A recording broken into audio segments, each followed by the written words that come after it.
Sa isang maliit na bayan na kilala sa amoy ng bagong lutong kanin at sabaw na sumisingaw mula sa mga karinderya sa gilid ng kalsada, doon nagtatrabaho si Maya.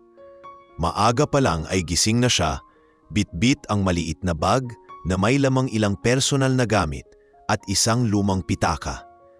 Ang pitakang iyon, kahit kupas at may kaunting punit na, ay laging nasa loob ng bulsa ng kanyang apron. Sa bawat pagkakataong may pahinga siya, binubuksan niya ito para sandaling titigan ng isang lumang litrato na para bang nagbibigay sa kanya ng lakas para magpatuloy sa araw. Hindi alam ng mga kasama niya sa trabaho kung sino ang nasa litrato, pero lagi nilang napapansin ang banayad ng ngiti ni Maya tuwing nakikita niya ito.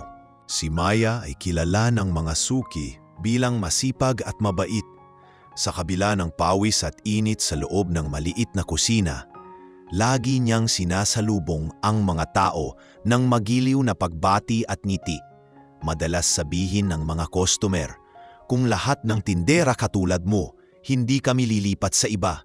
Ngunit sa likod ng ngiting iyon, alam ni Maya na mabigat ang kanyang responsibilidad. Nangungupahan lang siya sa isang maliit na kwarto sa itaas ng isang sari-sari store at buwan-buwan ay nagbabayad ng renta mula sa kaunting sahod na natitira matapos niyang magpadala ng pera sa probinsya para sa kanyang lola. Araw-araw ay pare-pareho ang takbo ng kanyang buhay. Gigising siya bago sumikat ang araw, lilinis ng mesa, maghuhugas ng mga kubyertos, at mag-aayos ng mga pinggan sa estante. Sanay na siya sa ingay ng kusina, sa tunog ng kumukulong sabaw, at sa halakhak ng mga suking matagal nang kilala ang isa't isa. Ngunit sa kabila ng simpleng buhay na iyon, may kakaibang dignidad sa kilos ni Maya. Hindi siya nakayuko kapag may kausap, at palagi siyang nakikinig ng buong pansin. Alam niyang maliit lang ang kanyang mundo, pero naniniwala siyang may halaga ang bawat mabuting gawain, gaano man ito kaliit. May ilang tao na matagal nang curious kung bakit, sa kabila ng kanyang ganda at disente niyang asal, pinipili pa rin niyang magtrabaho sa karinderya. Ang ilan ay nagbibiro na dapat ay nagtatrabaho siya sa lungsod, baka maging modelo pa. Pero ngumiti lang siya palagi at walang ibinibigay na malinaw na sagot.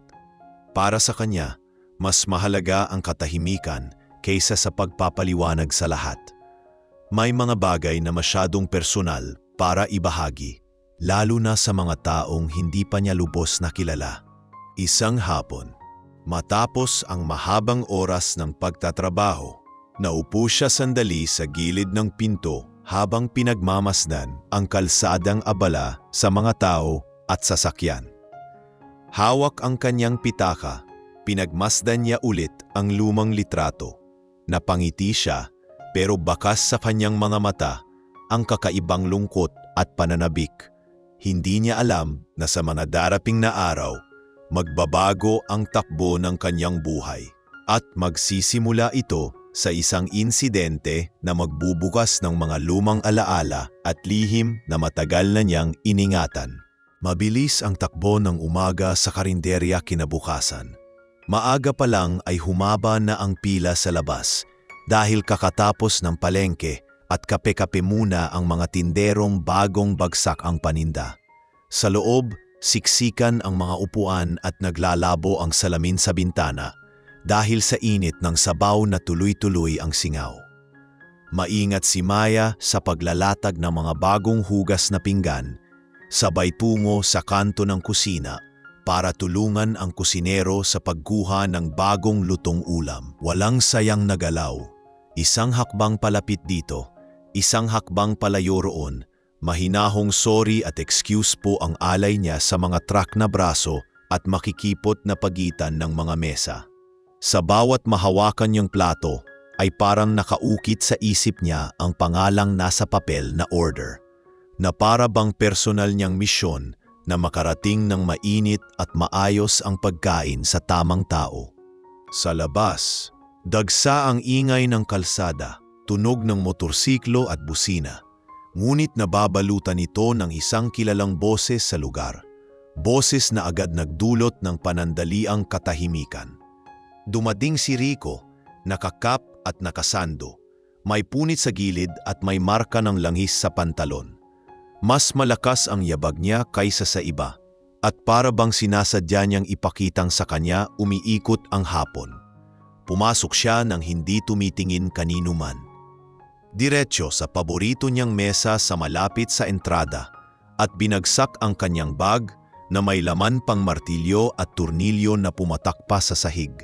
May 2 suki sa katabing mesa ang napatigil sa pagkain at nagkatinginan. Kilala nila ang ganitong simula ng araw. Kapag dumating si Rico, madalas may tensyon. Lumapit si Maya, dala ang maliit na notepad at lapis. Walang pang-uuyam sa tinig niya, laging buo at malinaw ang tanong, "Ano pong order ninyo?" Tumingin si Rico sa kanya na para bang tinitimbang ang estado ng isang tao gamit ang suot at paglakad. Nag-inat siya ng leeg at parang sinukat si Maya mula ulo hanggang paa bago ngumisi. "Huwag mo nang basahin yan. Alam mo naman na ang paborito ko." Sabay sabing para daw sa isang taong matagal nang nagsisilbi. Dapat kabisado na niya ang lasa at ugali ng mga bisita. Tumawa siya ng mabisa, nakataas ang kilay, at dinugtungan ng tanong kung may diploma ba raw si Maya o diploma lang sa paghuhugas ng plato. Hindi sumagot agad si Maya. Sa halip, tumango siya at muling inulit ang order para masigurong tama. 1 pares ng adobo, extra sabaw at 2 kanin. Mahinang oo ang sagot ni Rico, pero may kasunod na pangungutya. "Sabihin mo sa kusina, huwag masyadong tuyo, kagaya ng mga taong nagsisilbi dito na puro paypay at ngiti pero walang laman." May sumipol na isa sa gilid na tila nakikisakay at ang iba naman ay pilit na nagkunwaring walang narinig, nakayuko na lang sa plato. Mula sa dulo ng bar, sumilip ang may-ari ng karinderya, tila handang sumingit kung kinakailangan, pero pinigilan muna dahil ayaw lumaki ang gulo. Pagbalik ni Maya mula sa kusina, bitbit ang tray na may sabaw sa malalim na mangkok, mainit at umuusok. Dala rin ang adobo na may masaganang sarsa at 2 kanin. Inilapag niya ito sa mesa ni Rico ng maingat. Tama ang distansya ng mangkok sa gilid, pantay ang kanin at nakalagay sa tabi ang kutsara at tinidor na nakabalot pa sa malinis na papel. Pero bago pa makapagpasalamat si Maya at tumalikod, idinikit ni Rico ang kanyang siko sa gilid ng tray at siniko ang kubyertos para umalog ang plato. Siya pa ang tumawa at sinabing buti raw hindi nabuhos. Sayang sana kung nadulas ang kang-alan sa sahid para may trabahong dagdag si Maya. Mababaw pero mapanuyang tawa ang sumunod habang kinukuha niya ang baso at umiinom ng parang may ipinagmamayabang. Pinili ni Maya na manatiling kalmado, humakbang paatras at nagsabi ng pirasong paalala na mainit ang sabaw at mag-iingat po kayo. Pero sinagot siya ni Rico ng patutsada, mainit, tulad ng ulo niya raw kapag mabagal ang serbisyo. "Binibilang ko ang minuto," dagdag niya. At para bang may karapatan siyang magtakda ng oras sa pag-ikot ng mundo ng karinderya. Sa kabilang mesa, may batang kumakain ng mami na sumulyap at mabilis na binalik ang tingin sa mangkok niya nang mapansing sumisigaw si Rico. Ang ina ng bata ay marahang ginabayang lumapit sa anak ang kutsara. Parang may tangkang tabingan ang anumang matalim na salita na lumilipad sa hangin. Hindi rin nagtagal at nagsalita muli si Rico. Tinanong si Maya kung bakit tahimik siya, kung may dila pa ba raw o naiwang kasama ng mga sabaw sa kusina. Bawat salitang binitiwan, sinabayan niya ng pagtaas-baba ng kamay na tipong nang aasar sa paraan ng galaw. Nakatingin lang si Maya sa kanya, hindi patalon sa patibong ng pang-asar, at sinabi na kung may kulang sa order, magsabi lang at aayusin niya agad. Tumawa si Rico, tumango-tango na parang nanalo sa debate, at nagbiro na kung may kulang man daw ay dignidad. Muli, may narinig na hikab ng pagkailang mula sa isang grupo ng manggagawa sa likod. Isa sa kanila, ang naka-hard hat pa, ay muntik magsalita pero tinapik ng kasama sa siko. Parang nagsasabing, huwag na, baka lumala pa. Kinain ni Rico ang unang subo ng adobo at nag-angat ng kilay na parang kritiko sa isang mamahaling restauran. Masarap, sabay bawi. Pwedeng mas masarap kung may nagsisilbi na marunong sumagot. Hinawakan niya ang baso, humigop ng tubig at tiningnan si Maya mula ulo hanggang paa. May ibig ipakahulugang panlalait na hindi na niya kailangang sabihin ng malinaw. Sa puntong iyon, ang may-ari ng karinderya ay marahang lumapit kay Maya at tinanong kung ayos lang siya. Tumango si Maya, sinabing kakayanin at nagbitiw ng paumanhin kung maingay ang paligid. Nais niyang matapos ang tanghalian nang walang eskandalo. Iyon ang lagi niyang pinipili, ang tumahak sa gitna, kung saan hindi kailangan ng sigaw para umusad. Habang patuloy ang pagpasok ng mga tao, napuno ang bawat bakanteng upuan at nagdagdag ng mahabang bangko sa gilid. Dito naging mas lantad ang kilos ni Rico. Tuwing may bagong taong dadaan malapit sa mesa niya, sadyang ipapausli niya ang siko o paa para maantala ang daloy. Pinagbuntunan niya ng biro ang isang matandang babae na dahan-dahang humakbang. Sinabing baka raw matapon ang ninunguya niya kung masisiko. Rinig ang pabulong na iritasyon ng matanda, pero mabilis din iyong nawala nang kumindat si Maya sa kanya na parang nagsasabing huwag na lang pansinin. Binalikan ni Maya ang kusina para magsalin ng tubig at kumuha ng bihon para sa ibang customer.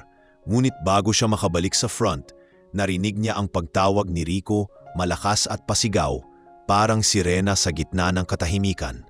Babae, dagdag sabaw dito at bilisan mo.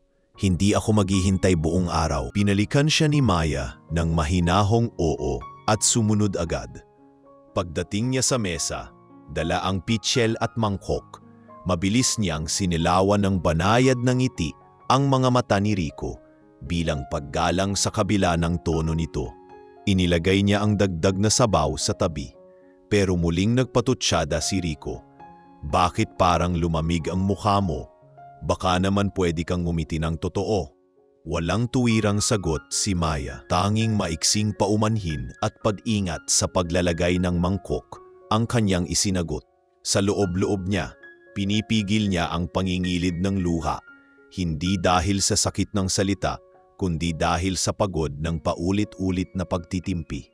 May ritmo ang ganitong araw, dumarating ang tukso ng kagaspangan at dumarating din ang pagkakataon para piliin ang tahimik na lakas. Ito ang taktika niya para manatiling matatag sa maliit na mundong ginagalawan. Nang medyo humupa ang laman ng pila sa labas at nagkaroon ng kunting luwag ang galaw sa loob, naisip ni Maya na magdala ng libreng tubig sa mesa ni Rico. Umaasang baka makabawas iyon sa init ng ulo. Ngunit kahit ang simpleng kabaitang ito ay sinabayan ng pang-uuyam. Hindi ko kailangan ng awa, aniya. Kailangan ko lang ng matinong serbisyo. Ilang segundo ang lumipas na walang kumikibo at parang narinig ng lahat ang malutong na lagitik ng yelo sa baso na ibinaba ni Maya. Mahigpit niyang hinawakan ang tray, huminga ng malalim at humakbang palayo. Sa bawat hakbang ay ramdam niya ang tingin ng mga tao na may halong awa at paghanga sa tahimik niyang pagharap. Hindi niya alam kung hanggang saan aabot ang araw na iyon, pero malinaw sa kanya na may hangganan ang anumang panghuhusga. Sa ngayon, pipiliin niyang gawin ang kaya niyang gawin, ipagpatuloy ang trabaho, panindigan ang kabaitan, at alalahanin ang lumang litrato sa pitaka na palaging paalala kung bakit siya narito. Sa sumunod na minuto, magtutuloy ang buhay sa karinderya. Ngunit ang hangin ay may kakaibang bigat, tila nagbabadya ng mas malaki pang unos na paparating. Mabigat ang hapon pagkalipas ng tanghalian. Kumupas ang liwanag sa loob ng karinderya at pinalitan ito ng pagod na anino ng mga tao, ngunit hindi humupa ang init ng paligid. Unti-unti nang nauubos ang ulam sa bilao at nakapila ang mga kalderong kailangang hugasan. Si Maya, may ingit na ritmo sa bawat galaw, ay naglalakad na parang may sayaw sa pagitan ng makikiid na mesa. Sa gilid, umuubo ang isang matandang lalaki at sinasabayan niya iyon ng mahinang tapik sa likod at pag-abot ng tubig. Sa kabilang banda, may mag-iina na humihingi ng dagdag na sabaw at sinagot ito ni Maya ng may ngiti. Maayos ang daloy, ngunit ang isang mesa, ang mesa ni Rico, ang tanging hindi nananahimik. Muling nagtaas ng kamay si Rico, hindi para umorder kundi para tawagin ang atensyon ng lahat na para bang entablado ang lugar. Siya raw ay may tanong. Sabi niya ng malakas, bakit parating mukhang abala ang tindera pero 3 subo na ng adobo at wala pa ring lasa ang pagngiti niya? May kumikikig na tawa mula sa 2 kabataang bagong pasok. Halatang nadala sa birong over ang tono. Sa kusina, bahagyang napalingon ang kusinero at sinipat si Maya na parang handang sumaklolo kung sakaling lumala. Nagpakawala si Maya ng maikling hinga, sumulyap sa orasan at lumapit kay Rico. May dala siyang malinis na pamunas at pitsel ng tubig bilang pangunang hakbang sa pag-aayos. Pasensya na po kung may hindi kayo nagustuhan, mahinahong sabi niya. Nais niyo po bang palitan ang ulam o dagdagan ang sabaw? Hindi po palitan ang ulam o dagdagan ang sabaw. Pot. Hindi agad sumagot si Rico. Sa halip, marahang inangat ang mangkok ng sabaw na ngayoy kalahati na lang. Umikot ang kamay na parang may pinapakitang giling ng pulso at sa kanyang marahang itinulak ang gilid ng mangkok sa mesa. Sakto ang tulin ng tulak, sapat para kumawala ang isang mahabang alon ng sabaw at tumagas sa gilid, kumaskas sa papel na mesa at umagos pababa sa sahig sa ilalim ng mesa. Nagpilian ng mahina ang mga bata sa likod at may isang babae ang agad na itinaas ang paa para hindi mabasa ang tsinelas. Ayun, sabi ni Rico, may trabaho pa na ulit, pakipunas. Sa kanyang idinagdag na sa susunod sana, magdala si Maya ng tamang ngiti para hindi na tumabang ang pagkain. Saglit na nagdilim ang paningin ni Maya. Hindi dahil sa inis, kundi dahil sa biglang bilis ng tibok ng puso. Hinila niya pababa ang maliit na timba at pamunas sa ilalim ng counter. Lumuhod at marahang pinunasan ang sahig. Tahimik ang kanyang paggalaw. Bawat dampi ng basang tela ay may maingat na guhit. Hindi siya nagmamadali at hindi rin bumabagal ng sinasadya. Dumampi ang sabaw sa kanyang braso at kumapit ang alat at init sa balat. Ngunit hindi niya ito ininda. Pinili niyang tumuon sa pag-alis sang mantsa. Sa kabila ng pagyupo niya sa sahig, ang tangkad ng dignidad ay hindi nawala sa kanyang likod na tuwid. Tila may linya ng gulugod na nagpapaalala sa kanya kung sino siya sa gitna ng pagliit ng 3 talampakang sahig na kanyang pinupunasan. Sa pinakadulong mesa, isang lalaking nakaputing polo ang tahimik na nakaupo. Hindi siya pala upo dati sa lugar na iyon, halatang hindi suki. 2 beses pa niyang sinuri ang takip ng ballpen sa daliri na para bang may kailangang mabuo sa isip bago isulat. Pinadmasdan niya ang awat galaw ni Maya, hindi bilang usisero, kundi bilang taong may hinahanap na hindi pa niya mabigyan ng pangalan. Minsan ay aabot ang kanyang tingin sa mukha ni Rico, at kung papansinin, may bahagyang pagkuyom sa panga. Isang uri ng pagpipigil na hinog na sa sukdulan. Nang matapos si Maya sa pagpupunas, tumayo siya at binalik ang timba sa tabi ng counter. Walang sinalitang reklamo, tanging pag-ayos lang ng buhok na natanggal sa pagkakatali at simpleng hinga para bumalik sa normal ang dibdib. Lumapit siya sa mesa ni Rico upang alukin ng bagong sabaw. Hindi na, sagot ni Rico, baka naman malunod pa ako sa kabaitan mo. Siya na ang humawak sa mangkok at paikot na pinaalog ito na para bang sinusubok ang lakas ng mesa. Nagtilamsikan ang natitirang sabaw, pumitik sa dulo ng mga daliri ni Maya. Sadyang idinikit ni Rico ang tingin sa kanya at sa tinig na mas mababa, bumulong na dapat daw matuto si Maya na sumagot, hindi yung puro tango. Kung hindi raw, baka isipin ng mundo na hindi siya marunong tumindig. Sa ibang araw marahil, pipiliin ni Maya ang lumayo agad para hindi umabot sa kahihiyan. Ngunit may mga hakbang na hindi mo kayang atrasan kapag nasa gitna ka na ng daan. Kaya imbes na umalis, tumingin siya kay Rico, diretso at kalmado, at sinabing gagawin niya ang trabaho niya nang may respeto. Kapag may kulang, aayusin niya, pero hindi niya magagawang sumagot sa paraang ikatutuwa ng may panguuyam. Sagot ni Rico ang maikling palakpak, mabagal at may panguuyam. 3 beses na tumama ang palad sa mesa, saka dumulas ang kamay patungo sa baso.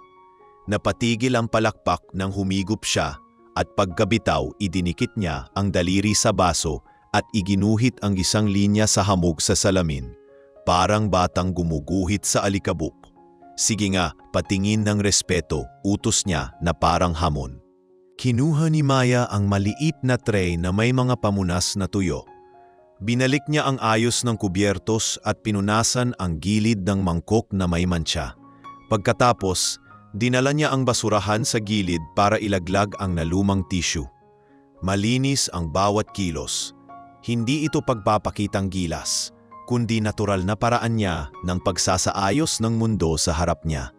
Sa di kalayuan, pumasok ang 2 mag-aaral na pawisan at may dalang bag na mabigat. Naghanap sila ng upuan at naupo sa mesa sa harap ni Rico. Mula sa sulok ng mata, nakita ni Maya na pinapasadahan sila ni Rico ng tingin, parang may binabasa sa kasuotan at galaw. Kumislot ang tiyan ni Maya, na alarma sa posibleng bagong target ng biro. Naunahan niya ang pangyayari. Lumapit siya sa 2 estudyante at tinanong ang order, naghabot ng libreng malamig na tubig at tinakpan ng munting payong ng pag-aalagang hindi kailangan ng salita. Sa ganitong maliliit na desisyon, nababaling ang tingin ng panganib. Hindi nagtagal at nagdesisyon si Rico na maghanap ng bagong rason para ipahiya si Maya. Itinulak niya ng kaunti ang plato para bumitaw sa bilog na marka sa mesa, sabay sabi na kulang daw ang kanin. Tinawag niya ang atensyon ng iba. Sinabing tingnan daw kung ganito ba karami ang kanin ng kapitbahay na mesa. May isang lalaki sa tapat na nagkunwaring abala sa cellphone para hindi masangkot. Sinalubong ni Maya ang reklamo ng maayos na tugon. Pwede ko pong dagdagan ng walang bayad. Pero si Rico, hindi sa bigat ng kanin nakapako ang atensyon, kundi sa bigat ng panlalait. Saan ka ba natuto ng serbisyo? Tanong niya. Sa eskwelahang puro pasensya at walang tapang. Mabagal ang boses niyang, parang nilalagyan ng tingga ang bawat salita. Sa pinakamalayong bahagi, ang lalaking nakaputing polo ay nagtaas ng tingin mula sa tasa ng kapeng malamig na. Pinagmasdan niya ang relasyon ng lahat sa mesa ni Rico, ang takot na pinipiling tumahimik, ang hiya na nakatumo sa plato, ang paniwas ng mata. Napansin din niya ang kakaibang tibay sa balikat ni Maya, isang guhit na hindi nababali kahit may bigat na inilalagay sa kanya. Sa isang iglap, parang may naalalang tunog ang lalaki. Huni ng preno, kaluskos ng dyaryo, ulan sa bubong, mga bagay na sumulpot lang sa utak na para bang sinasabi ng alaala na minsan na niyang nakita ang ganitong tingin ng isang batang babae na humaharap sa unos at hindi umaatras. Hindi pa niya kayang pangalanan, kaya pinili niyang manood, magtala sa isip at maghintay. Nagpatuloy ang hapong iyon sa marahang paggapang ng oras. Umuuga ang kurtina sa bintana. Pumipintig sa hangin ang usok mula sa lutuan. At sa pagitan ng lahat ng iyon, tumitibay ang manipis na pader ng pagkatao ni Maya. Matapos ang 1 pang minuto ng pangumutya, nag-angat siya ng boses ng bahagya. Hindi para sumigaw, kundi para maging malinaw. Pasensya na po kung may hindi ninyo nagustuhan. Kung may gusto kayong ipagawa, sabihin niyo lang at gagawin ko. Pero pakiusap, Huwag ninyong apihin ang iba naming customer. Lahat po dito kumakain para mabusog, hindi para mapahiya. Hindi sumagot si Rico. Sa halip, tumingala siya at umiling. Sabay ngiti na may halong pangungutya. May bago na naman daw palang sermon ang karinderya. Libreng payo kasama ng adobo. Sa oras na iyon, tila may umigting na kawad sa pagitan ng mesa ni Rico at ng sulok na mesa. Ang lalaking nakaputing polo ay marahang ipinaas ang kamay. Hindi para tawagin ang atensyon, kundi para huminto ang waiter na sanay sa mabilisang kilos. Nagbayad siya ng tahimik, marahang tumayo, at bago tuluyang lumapit sa pinto, muling tumingin kay Maya. May kakaibang katiyakan sa tingin na iyon, pahiwatig ng isang desisyong magsisimula palang mabuo. Samantala, si Maya ay bumalik sa kusina, nagsalin ng bagong sabaw para sa mag-iina at sinigurong may dagdag na gulay ang bihon ng dalawang estudyante. Hindi pa tapos ang araw at alam niyang may mas mabigat pang unos na maaaring dumating. Ngunit nilagyan niya ng timbang ang loob. May paraan ng katahimikan na humulma ng lakas. Sa labas, kumalansing ang kampanilya ng pinto, tanda ng pagpasok ng bagong customer. Sa sandaling iyon, ang hangin sa karinderya ay nagbabadya ng pagbabago, habang ang mga mata ng ilan ay nagsimulang lumipat mula sa nakagisnang takot papunta sa isang tahimik na pag-asa na may magtitigil sa malakas na boses ng pang-aalipusta. Sa sumunod na araw, muling dumating ang init at amoy ng bagong lutong ulam sa loob ng karinderya. Maaga pa lang ay abala na si Maya sa paghahanda, mas tahimik kaysa sa karaniwan. Ang mga kasama niya sa trabaho ay napansin na wala siyang gaanong imik, ngunit patuloy pa rin ang maayos niyang galaw. Wala siyang binabanggit tungkol sa nangyari kahapon kay Rico, at para bang nais na lang niyang itabi iyon sa isang sulok ng kanyang isipan. Sa labas, gumigising na rin ang bayan. Ang mga jeepney ay nag-uunahan sa kalsada at sa loob ng karinderya, isa-isa nang pumapasok ang mga regular na customer. Sa isang mesa sa dulong bahagi ng karinderya, umupo muli ang lalaking nakaputing polo na nakita kahapon. Tahimik lang siyang nagmamasid, nakasandal sa upuan at tila nagbibilang ng bawat galaw ni Maya. Hindi siya agad umorder at sa halip ay tila mas interesado sa pag-obserba kaysa sa pagkain. Sa bawat hakbang ni Maya, sinusundan niya ito ng tingin, sinusukat ang bawat kilos at tinatandaan ang paraan ng pakikitungo niya sa mga tao. Hindi siya pamilyar sa karamihan ng mga suki sa karinderya, ngunit malinaw na may dahilan kung bakit siya naroon. Pagkalipas ng ilang minuto, dumating ang dalawang lalaki na hindi kilala ng karamihan sa mga kumakain doon. Malinis ang kanilang gupit, matikas ang tindig, at pawang nakaitim na polo at maong. Lumapit sila sa mesa ng lalaking nakaputing polo at marahang tumango bilang pagbati. Sinagot ito. Pagkalipas ng ilang minuto, dumating ang dalawang lalaki na hindi kilala ng karamihan sa mga kumakain doon. Malinis ang kanilang gupit, matikas ang tindig, at pawang nakaitim na polo at maong. Lumapit sila sa mesa ng lalaking nakaputing polo at marahang tumango bilang pagbati. Sinagot ito ng lalaki ng mabilis na kindat at maikling salita na halos pabulong. "Huwag dito, hindi pa oras." Agad silang umupo sa kabilang mesa, tila naghihintay ng susunod na utos. Si Maya ay abala sa pagsalin ng sabaw para sa isang mag-asawang matanda nang maramdaman niyang may nakatingin sa kanya. Paglingon niya, nakita niya ang maya-maya pa. Dumating si Rico. Pareho pa rin ang kumpiyansang bitbit niya, ngunit mas maaga siyang dumating ngayon kaysa kahapon. Walang sinayang na oras at agad siyang umupo sa kanyang paboritong mesa malapit sa pinto. Nang mapansin niya si Maya, numisi ito at sumigaw mula sa malayo.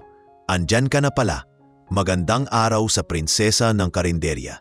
Halata ang panguuyam sa kanyang tinig at ilang customer ang napatingin para makita kung paano tutugon si Maya. Pinili niyang huwag sagutin at dumiretso sa kusina upang kuhanin ang tray ng mga bagong luto. Habang nakatayo si Maya sa gilid ng kusina, lihim siyang pinagmamasdan ni Adrian, ang lalaking nakaputing polo. Kilala siya sa corporate world bilang isa sa pinakamayamang CEO sa lungsod, ngunit walang nakakaalam na naroon siya ngayon. Wala sa plano niya ang magpakilala agad. Gusto niyang makita ang buong katauhan ni Maya bago siya lumapit. May nabanggit sa kanya noon ang isang kaibigang matagal na niyang hindi nakikita, tungkol sa isang batang babae na minsan ay nagligtas sa kanya sa isang aksidente maraming taon na ang nakalipas. Simula noon, hinanap niya ito, ngunit walang malinaw na pahiwatig kung saan siya magsisimula. Ngayon, habang pinagmamasdan niya ang maamong mukha ni Maya at ang likas na dignidad sa bawat kilos nito, nagsisimulang sumulpot sa kanyang isipan ang posibilidad na baka ito na ang matagal na niyang hinahanap. Hindi nagtagal at bumalik si Maya sa harap dala ang order ni Rico. Maingat niya itong inilapag sa mesa, ngunit bago siya makatalikod, nagbitaw muli ng patutsada si Rico. Ngayon, may kasama pang halakhak, sinasabing baka raw masarap ang adobo kapag may kasamang magandang mukha na ngungingiti ng totoo.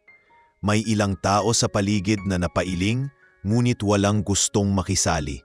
Sa sulok, si Adrian ay nanatiling nakaupo, ngunit ang kanyang tingin ay tumalim at para bang may bahagyang pag-init ng damdamin na pilit niyang kinokontrol. Nagpatuloy ang trabaho ni Maya na para bang hindi niya narinig ang mga sinabi ni Rico. Lumapit siya sa ibang mesa upang mag-abot ng libreng tubig sa dalawang estudyanteng tila kapos sa pera. Sa bawat pagkakataon, ipinapakita niya ang uri ng pakikitungo na hindi bumababa kahit sino pa ang kaharap niya, bata, matanda o mayabang. Sa puntong iyon, mas lalo pang nakatitig si Adrian at lalong nabubuo sa isip niya ang plano kung paano siya lalapit. Habang abala si Maya, lumapit ang isa sa mga lalaki na kasama ni Adrian kanina. May dalang maliit na papel na may nakasulat at iniabot ito kay Adrian. Mabilis niya itong binasa, saka pinilas at isinilid sa bulsa. Sumulyap siya kay Maya, saka bahagyang tumango sa kanyang kasama na para bang may sinasabi ng hindi binibigkas. Tahimik ang lahat sa mesa ni Adrian, ngunit malinaw sa kanilang mga mata na may binabalak silang kilos. Samantala, sa kabila ng karaniwang ingay ng karinderya, hindi maalis ni Maya ang pakiramdam na may nagmamasid sa kanya ng higit pa sa isang ordinaryong kustumer. Hindi niya alam kung dapat ba siyang mag-alala o magpasalamat. Ang tanging alam niya ay may kakaiba sa araw na iyon, parang lahat ng bagay ay humahantong sa isang di inaasahang pangyayari. At sa isang sulok ng kanyang isipan, naaalala niya ang mga gabing nananaginip siya ng mga taong tila pamilyar, ngunit hindi niya matandaan kung saan niya nakilala. Hindi niya alam na malapit nang magtagpo ang dalawang mundong matagal nang magkalayo, ang kanyang tahimik na buhay sa karinderya at ang isang nakaraan na matagal nang nakatago sa dilim. Mainit at mabigat ang hangin sa loob ng karinderya ng hapon na yon. Punong-puno ang mga mesa. Amoy na amoy ang halong usok ng pritong isda at ginisang bawang mula sa kusina.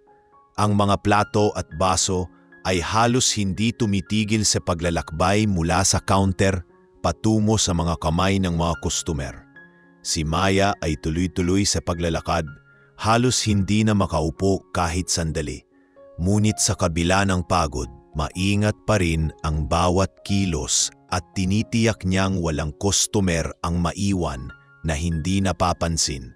Sa kanto ng karinderya, si Rico ay nakaupo pa rin, tila hindi nawawala ng lakas para maghanap ng pagkakataon na makapagsalita ng may pang-uuyam. Katatapos lang mag-abot ni Maya ng bayad na sukli sa isang matandang babae nang bigla siyang tawagin ni Rico. Hindi ito basta tawag, kundi malakas na boses na halos magpahinto sa mga kutsarang humahampas sa plato.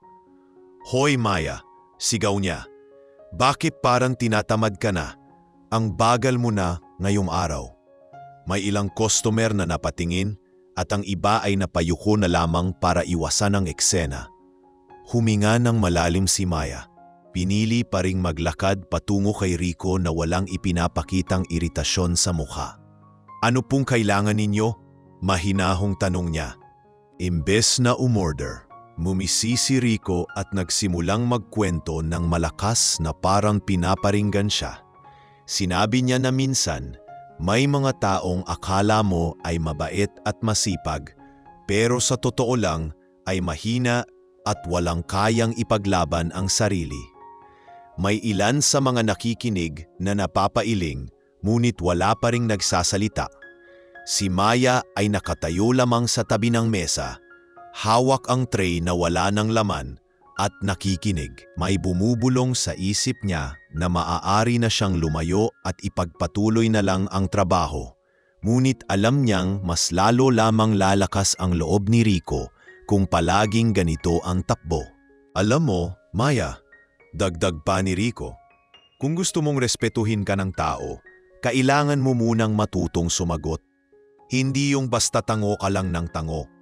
Kung ako sa'yo, matagal ko nang iniwan ang trabahong ito."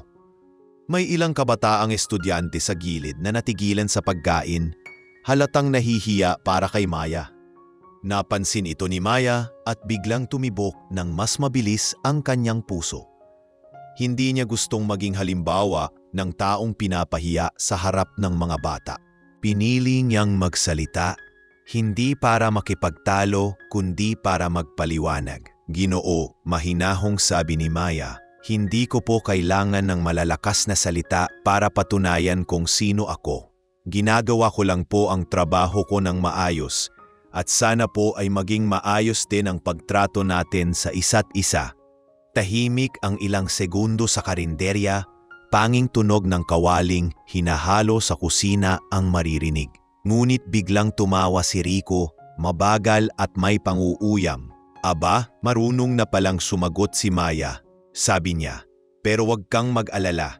Hindi ko naman sinasabi na mali ka. Gusto ko lang makita kung may tapang ka." Ang tila pag-asang tatahimik na ang sitwasyon ay nawala ng maramdaman ni Maya na mas nagiging mapanuksong ang tono ni Rico. Tumayo ito mula sa upuan at lumapit ng bahagya sa kanya.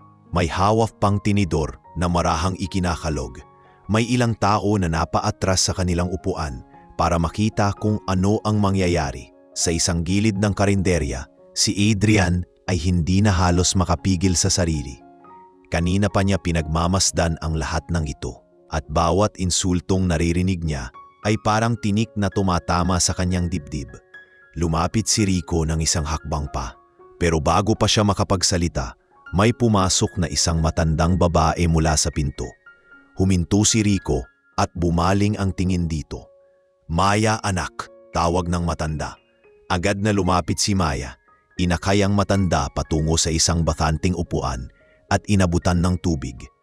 Tila nakalimutan sandali ni Rico ang pangaasar, ngunit bago tuluyang umalis sa kanyang mesa, umulong pa ito, "Hindi pa tayo tapos." Habang pinaglilingkuran ni Maya ang matanda, nakapingin lamang si Adrian mula sa kanyang mesa.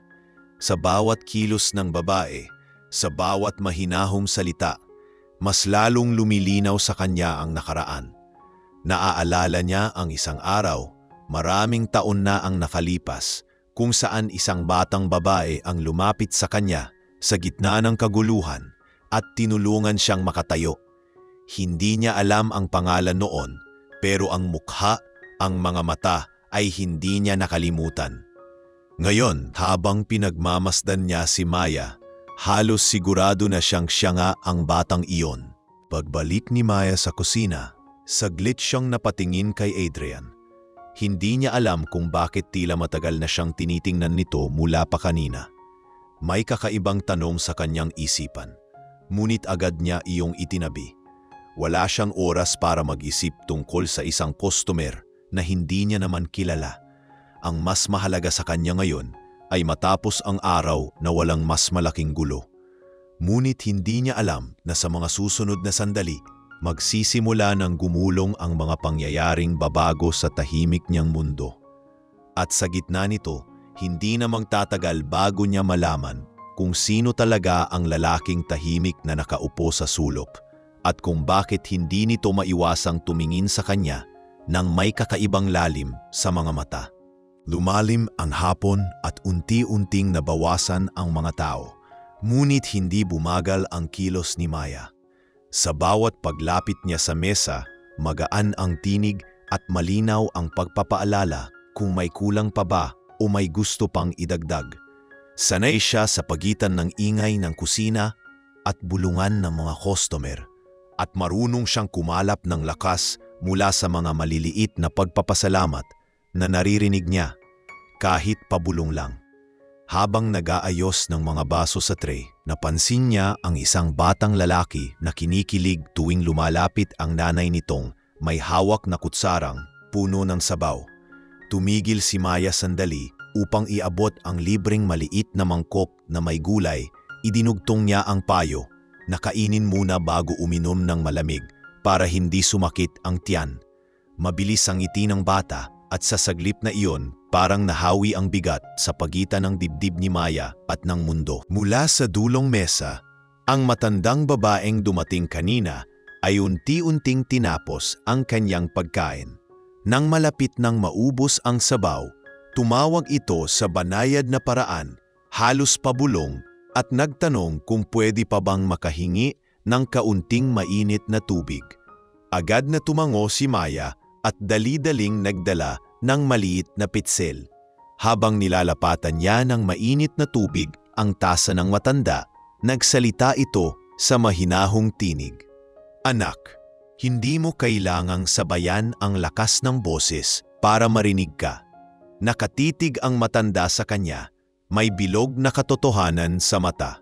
Minsan ang tahimik na gawa ang pinakamalakas na salita. Tumango si Maya at bagaman sanay na siyang magpasalamat, ngayon ay may kakaibang bigat at ginhawa ang salitang iyon sa kanyang bibig. "Maraming salamat po," tugon niya. At talagang ang totoo ay may tinatanggap siyang payo na matagal na niyang sinusunod. Ngunit ngayon ay pinatitibay ng salita ng iba. Sa kabilang dulo, nakamasid si Adrian, tahimik, parang banyaga sa sariling katawan na hindi na mapakali sa upuan. May pilyong hangin na pumapasok sa pinto at humahampas sa kurtina, at sa pagitan ng pagbuka nito ay nakikita niya ang puting liwanag sa labas at ang pagtalbog ng sinag sa buhok ni Maya. Hindi pa rin siya nagpapakilala. Sa halip, marahan niyang inilabas ang telepono at nag-type ng maikling mensahe. Handa na ba ang mga papeles? Ilang sekundo lang at nag-vibrate ang telepono. Sagot mula sa isang taong halatang sanay sa maikling usapan. "Oo, naghihintay sa senyas mo." Napatitig si Adrian sa ipinadalang screenshot. Ilang lumang tala, isang listahan ng pangalan, piraso ng ulat tungkol sa isang insidenteng matagal nang nakalipas. Hindi niya binuksan ng buo. Hindi pa oras, bulong ng isang bahaging marunong magtimpi sa loob niya. Habang nagbaba ng mga pinggan si Maya, napansin niyang mas maayos ang timpla ng loob ng karinderya. Ang mga suki ay nagbabalik sa dati nilang kwento, tawa at payapang komento sa ulam. May ilang bagong dating na tahimik lang na kumakain at nagmamasid. Sa ganitong mga sandali, laging abala ang isip ni Maya. Binibilang ang kailangang hugasan, inaayos sa isip ang susunod na hakbang at bumabalik sa realidad tuwing maririnig ang kalansing ng kutsara. Ngunit paminsan-minsan ay may pahapyaw na alon ng gunita na kumakatok. Mga mua na humahalo sa usok ng kusina, tunog ng ambulansyang minsang nagdaan sa isang madilim na gabi at boses ng isang batang umiiyak at isang kamay na marahang umaalalay. Hindi niya hinayaang magtagal ang alon na iyon. Binabalik niya ang sarili sa kinikilos ng kasalukuyan. Nagpa siya ang may-ari ng karinderya na magpahinga muna sa likod. Iniwan kay Maya ang harap at kay Dindo ang kusina. Nagpapakulo si Dindo ng bagong sabaw at sinabayan ito ng maikling biro na kaya mo pa ba, Maya? Tumawa siya ng maiksi at sinabing kaya pa. Sanay na ang katawan. Sa totoo lang, may pagod sa kanyang batok at balikat. Ngunit ang mga galaw niya ay parang gitara na kilala ang tugtugin kahit nakapikit. Habang abala sa pagliligpit, may dumating na mag-asawang bagong muka. Hindi sanay sa karinderya ang kilos nila pero halatang gutom at naghahanap ng anumang masarap at mabilis. Pinaupo sila ni Maya sa mesa malapit sa bintana, inilahad ang mga ulam na natira at nagbigay ng tapat na payo kung alin ang bagong luto para hindi sila mabigla sa alat o tamis. Nakita ni Adrian kung paano magpaliwanag si Maya nang walang halong pagyayabang. Malinaw at may kasamang pagtingin sa mata na parang palaging nagtatanong kung ayos lang ba sa kanila ang lahat. Pagbalik niya sa counter, may batang naglakad palapit at umabot sa taas ng mesa para silipin ang garapon ng yema. Napangiti si Maya at marahang ibinaba ang garapon para makita ng malinaw. Pagkatapos ay tinanong ang ina ng bata kung pwede niyang bigyan ng isa bilang panghimagas. Nagpasalamat ang ina. Halos mapahigpit ang hawak sa balikat ng anak. Walang drama ang eksenang iyon, ngunit si Adrian, sa kanyang mesa, ay may naramdamang pagpitlag sa dibdib. Ang alaala ay hindi laging dumarating sa anyo ng malaking pangyayari. Minsan ay sa isang maliit na pabor, sa paraan ng pagyuko, at sa pamamaraan ng pag-alalay na hindi naghihintay ng kapalit. Lumapit sa kanya ang isa sa dalawang lalaking nakaupo malapit sa pinto. "Boss," bulong nito, "nakahanda na kung sakali." Umiling si Adrian. "Hindi pa ngayon. Dito muna tayo." Ayaw niyang gawing palabas ang anumang mangyayari. Inilapag niya ang tasa ng kape at pinanood si Maya habang tinutungan ang isang mesa na may customer na tila nagsisikip ang dibdib. Agad niyang inalalayan ang lalaki na mag-inat. Humingi ng unan sa may-ari at marahang itinapat sa bintana para sumagap ng hangin. Hindi siya doktor, ngunit ang kilos niya ay may likas na pag-aalaga. Nang bumalik ang normal na hininga ng lalaki, nagpasalamat ito at muling lumubog ang mga balikat sa upuan, nakangiti. Doon na mataan ni Adrian ang isang bagay na hindi niya maipaliwanag. Ang paraan ng paghawak ni Maya sa takot ng iba, parang kamay na sanay magpatahimik ng unos. Matagal-tagal na ring nakabalik sa pwesto si Rico, ngunit tila kumupas ang sigla ng kanyang panguuyam. Wala nang malalakas na salita mula sa mesa niya. Tahimik na lang ang mga tunog ng kubyertos, parang kinukuha niya ang pakiramdam ng paligid na hindi na sumasabay sa dati niyang laro. Minsan ay napapatingin siya kay Maya, ngunit sa pagkakataong ito ay hindi na agad sumisingit ng biro. Marahil ay napagod na rin siya o marahil ay naramdaman niya na hindi lahat ng tenga ay handang tumanggap ng ingay. Si Maya sa kabilang banda, hindi nagbago ang antas ng serbisyo. Kapag dumaan siya sa mesa ni Rico, pareho pa rin ang tono at dami ng ngiti na ibinibigay niya sa ibang tao. Walang sobra, walang kulang. Tumpak lang sa pangangailangan ng sandali. Nang humina na ang dagsa ng tao, nagayos si Maya ng resibo, naglista ng kulang na sangkap para sa madaling araw na bilihan at naglagay ng mga baso sa estante ayon sa laki. May kakaibang kapayapaan sa dulo ng araw na puno ng tensyon. Sa puntong iyon, muling tumunog ang telepono ni Adrian. Isa pang mensahe na nagtatanong kung magpapaandar na siya ng plano. Sa halip na sumagot ng diretsyo, tinitigan niya si Maya at doon niya binitiwan ang desisyon. "Magsisimula na tayo pero dahan-dahan." Type niya. "Huwag manggulat, igalang ang lugar." Ang kahulugan ng dahan-dahan ay hindi para ipagpaliban ang mahalaga, kundi para bigyan ng tamang sandali ang paglitaw ng katotohanan. Bago lumubog ang araw, lumapit ang matandang babaeng kanina ay nagbigay ng payo at dahan-dahang hinawakan ang braso ni Maya. "Anak, hindi sa lakas na susukat ang tibok ng loob. Nakikita ko yan sa'yo. huwag kang titiklop. Ngumiti si Maya at sa kanyang simpleng salamat ay may laman na panata na ipagpapatuloy ang uri ng kabaitan na hindi bumibigay sa pang-aalipusta. Sa gilid, sumenya si Adrian sa dalawang lalaking nakaupo malapit sa pinto. Hindi ito para gumawa ng eksena, kundi para tiyakin ang katahimikan ng mga susunod na sandali. May nag-aabang sa labas, hindi pa pumapasok at maghihintay ng hudyat. Pagkatapos linisin ang huling mesa, inayos ni Maya ang apron. Inabot ang maliit na pitaka sa bulsa at saglit na tumitig sa lumang litrato sa loob nito.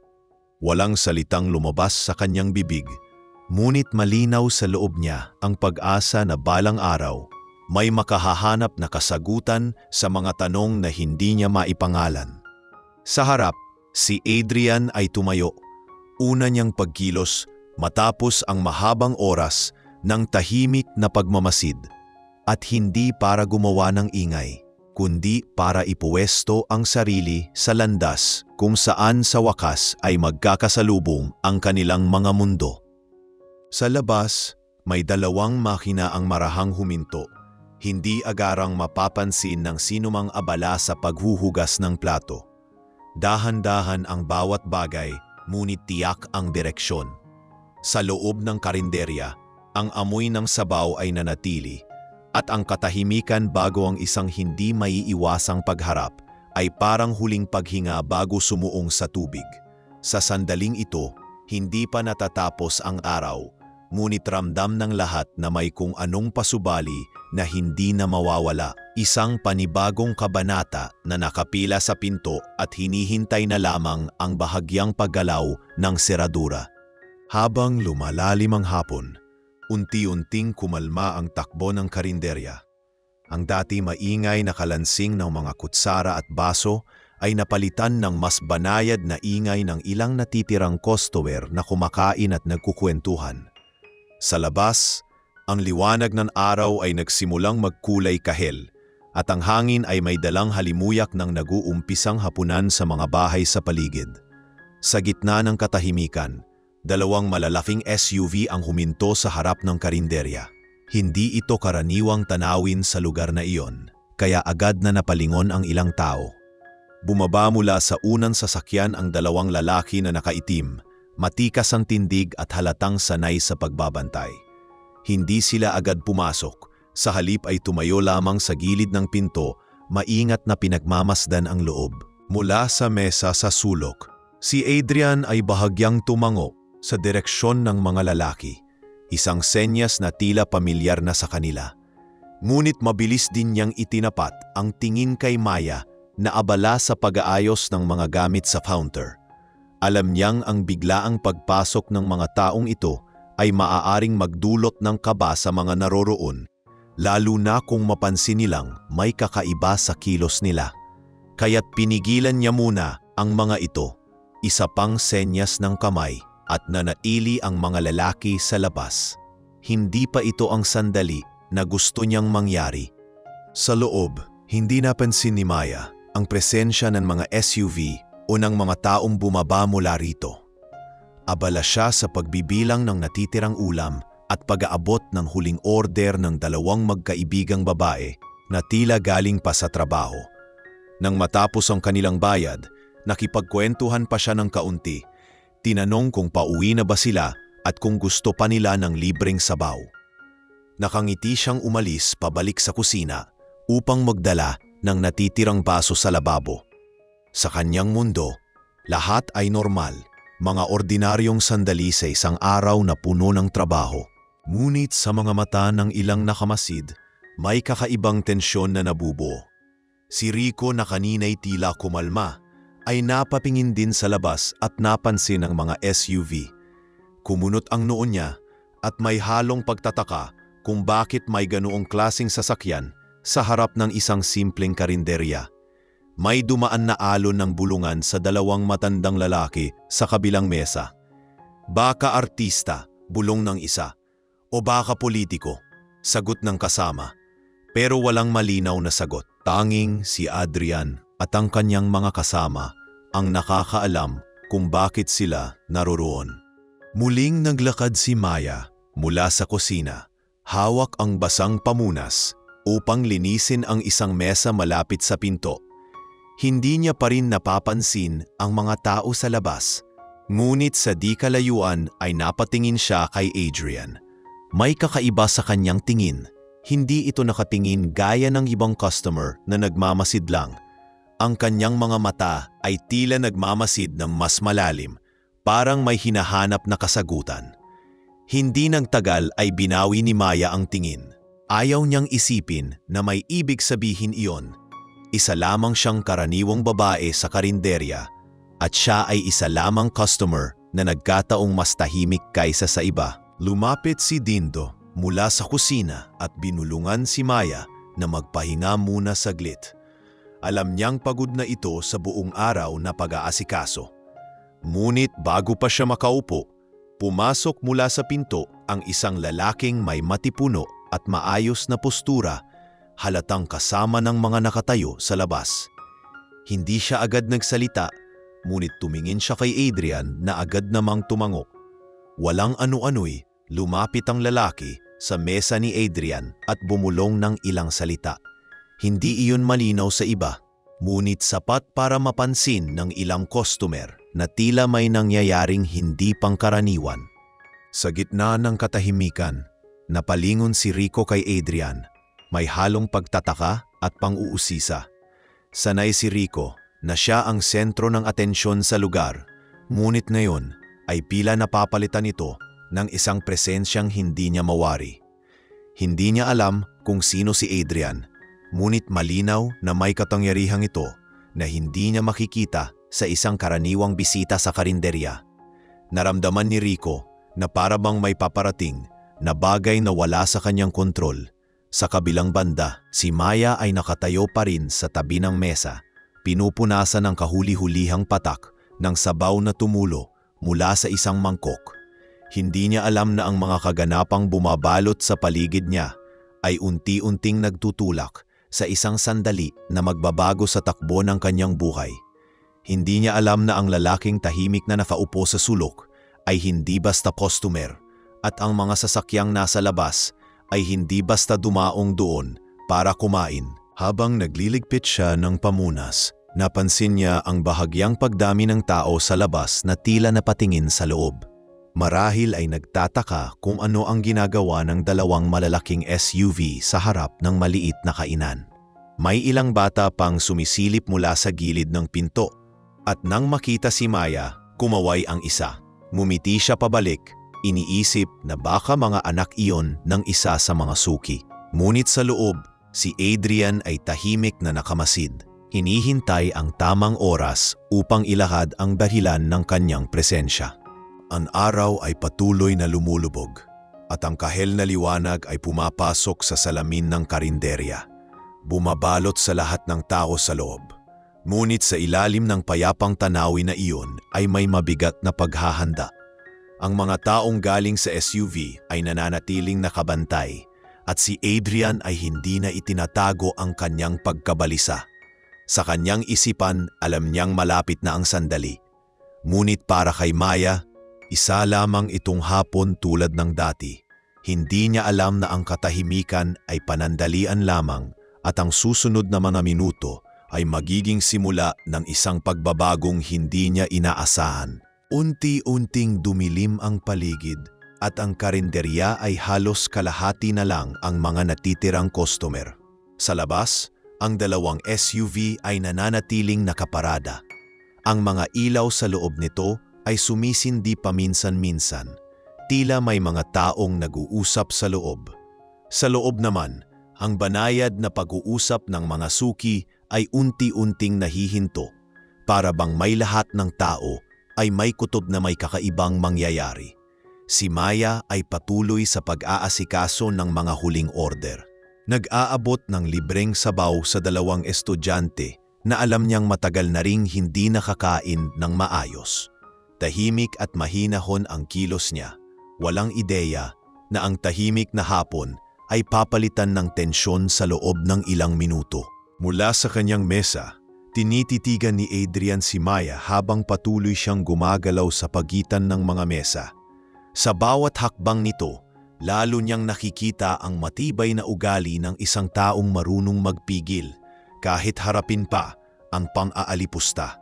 Ngunit sa isip niya, alam niyang hindi na siya maaaring manatiling nakaupo lang. Kanina pa umiikot sa kanyang isipan ang mga alaala ng nakaraan. Ang mukha ng batang babae na minsan ay naging dahilan upang mabago ang takbo ng kanyang buhay. Ramdam niya na siya na iyon at kung may alinlangan man, ito na ang oras para kumpirmahin iyon. Ngunit sa tabi ng kanyang desisyon ay ang matinding pagnanais na protektahan siya mula sa anumang gulo, lalo na't si Rico ay naroon pa rin at hindi nawawalan ng pagkakataong magpakita ng kayabangan. Sa isang iglap, narinig ang kaluskos ng upuang pinahila. Tumayot si Rico, bitbit ang baso ng malamig na inumin at naglakad patungo sa counter kung saan nakatayo si Maya. Hindi malakas ang boses niya pero sapat para marinig ng mga malapit. Ang tagal kong naghintay ng dagdag na yelo, aniya, sabay tingin kay Maya mula ulo hanggang paa. Siguro kasi mas busy ka sa pakikipagnitian sa ibang customer. Hindi umimik si Maya at tahimik na kinuha ang baso, nilagyan ng yelo at ibinalik sa kanya nang walang kahit anong pahiwatig ng inis. Pero hindi doon nagtapos si Rico. Alam mo, hindi ka nababagay dito. Pero sa totoo lang, hindi rin ako sigurado kung saan ka babagay. Dagdag niya, sabay ningising parang gusto lang mong inis.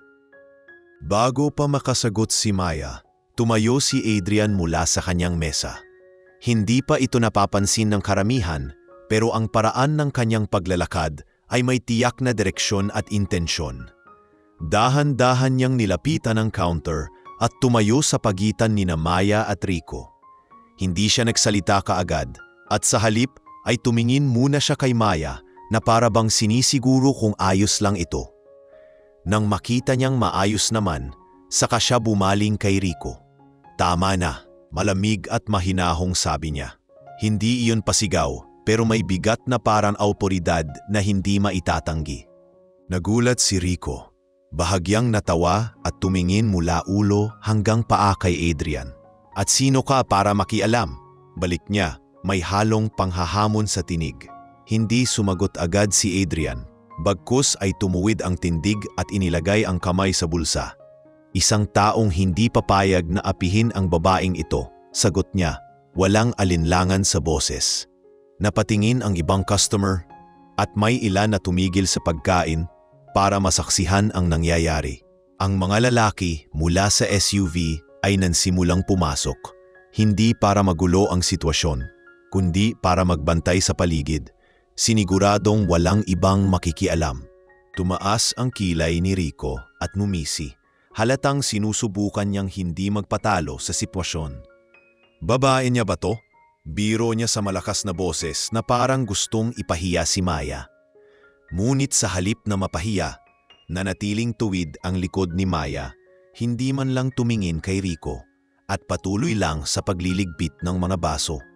Alam niyang anumang sagot niya ay maaaring magpalala lang ng sitwasyon, kaya pinili niyang magtiwala sa tahimik na kilos ni Adrian na ngayon ay mas malinaw na naglalabas ng isang presensya na hindi karaniwan. Ang katahimikan ay naputol nang magsalita muli si Adrian. Mas direkta na ngayon, hindi mo kailangang magpakita ng tapang sa pamamagitan ng pambabastos. Kung gusto mo ng respeto, ibigay mo rin. Sa unang pagkakataon, tila nawalan ng sagot si Rico. May bahagyang titig na parang sinusukat si Adrian. Ngunit napansin din niyang hindi ordinaryo ang mga taong pumasok mula sa labas. Alam niyang may kakaiba sa kanilang lahat. At sa kabila ng kanyang kayabangan, marunong din siyang kumilatis ng taong may kapangyarihan. Maya-maya pa, humakbang si Rico paatras at tumawa ng pilit. Hindi pa tayo tapos, sabi niya, sabay talikod at bumalik sa mesa. Hindi siya umalis, ngunit halata na ang pagbagsak ng yabang sa kanyang kilos. Si Adrian naman ay bumaling muli kay Maya at sa mahinang tinig ay nagsabi, Ayos ka lang ba? Tumango lang si Maya at nagpasalamat. Sa kabila ng maikling palitan, ramdam niya na may mas malalim na dahilan kung bakit biglang sumingit si Adrian sa sitwasyon. Habang bumabalik si Adrian sa kanyang mesa, napansin ni Maya na ang mga lalaki mula sa labas ay nanatiling nakapwesto malapit sa pinto. Tila may binabantayan. Hindi pa rin niya maisip kung sino talaga si Adrian, ngunit malinaw na hindi siya basta-basta. Sa kanyang isipan, nagsimulang mabuo ang mga tanong na wala pang kasagutan. Sa mga susunod na sandali, alam niyang may mangyayaring hindi na basta matatakpan ng normal na ingay ng karinderya. Ang mga mata ng lahat ay nakatutok na ngayon sa dalawang tao. Ang babaeng tahimik ngunit matatag at ang lalaking tila may lihim na malapit ng mabunyag. Nagpatuloy ang katahimikan sa loob ng karinderya matapos ang maikling sagupaan ng mga salita. Ang ingay ng kalsada sa labas ay parang nalayo at maging ang tunog ng kawali mula sa kusina ay tila lumambot. Parang natakpan ng kumot ang karaniwang ingay. Nakapwesto sa pinto ang dalawang lalaking kasama ng mga SUV, hindi agresibo pero malinaw nagbabantay. Sa loob, ang mga natitirang customer ay napapalingon sa direksyon ni Maya at Adrian. Bawat isa ay naghihintay kung ano ang susunod na mangyayari. Si Maya ay abala sa paglalagay ng mga baso sa tray, maingat na hindi magpabagsak ng kahit ano, habang pinipigilan ang nanginginig na pakiramdam sa kanyang dibdib. Si Adrian naman ay humakbang ng marahan pabalik mula sa counter at tumigil sa pagitan ng mga mesa, nakaharap sa kanya. Hindi siya nagsasalita, tanging ang bigat ng kanyang tingin ang kumakapit sa himpapawid. Mula sa sulok kung saan nakatayo si Dindo, lumabas ang may-ari ng karinderya. Hawak ang tuwalya na nakapatong sa balikat, tila handang awatin ang sinumang maghahagis ng salita o kamay. Ngunit wala siyang inabutang gulo. Ang bumungad sa kanya ay isang kakaibang katahimikang may buhol sa gitna. Umusad ng kaunti ang dalawang estudyanteng nasa malapit at binitawan ang kanilang kutsara. At ang matandang babaeng kanina pa nagpapayo kay Maya ay marahang nagkrus ng mga kamay sa kandungan, nakatingin parang may nalalaman na siya mismo ay hindi maipangalan. Si Rico, na nakaupo sa paborito niyang mesa, ay bahagyang nakausli ang upuan at nakatungkod ang siko sa lamesa. Nawala ang dati niyang mapanuyang anyo, napalitan ng pagtataka at katingtilan. Parang hindi malaman kung matatakot, magugulat o tatawa. Inangka ni Maya na tapusin ang ginagawa niya at sumenyas na may lilinisin pa siya sa kabilang dulo. Ngunit humarang si Adrian sa landas niya. Hindi sa paraang marahas kundi parang humihiling ng pahintulot. Tumingin siya kay Maya at doon nagbago ang lahat. Ang tigas ng kanyang tindig ay lumambot at ang mga mata niyang mula kanina ay puno ng pagpipigil ay kumurap. Parang may naaalalang matagal nang hindi binubuksan. Walang abiso, walang paunang salita. Dahan-dahan niyang ibinaba ang tingin. Hinugot ang isang mahabang hininga at sa harap ng lahat ay lumuhod siya sa sahig. Isang tuhod ang dumikit sa mismong tabla at hinarap si Maya na halos mapaatras sa pagkabigla. Walang ingay sa unang segundo. Parang kinuha ng sahig ang lahat ng tunog. Saka nagsimula ang sunod-sunod na reaksyon. May isang batang napaawang ang bibig at mahigpit na hinawakan ng kamay ng ina.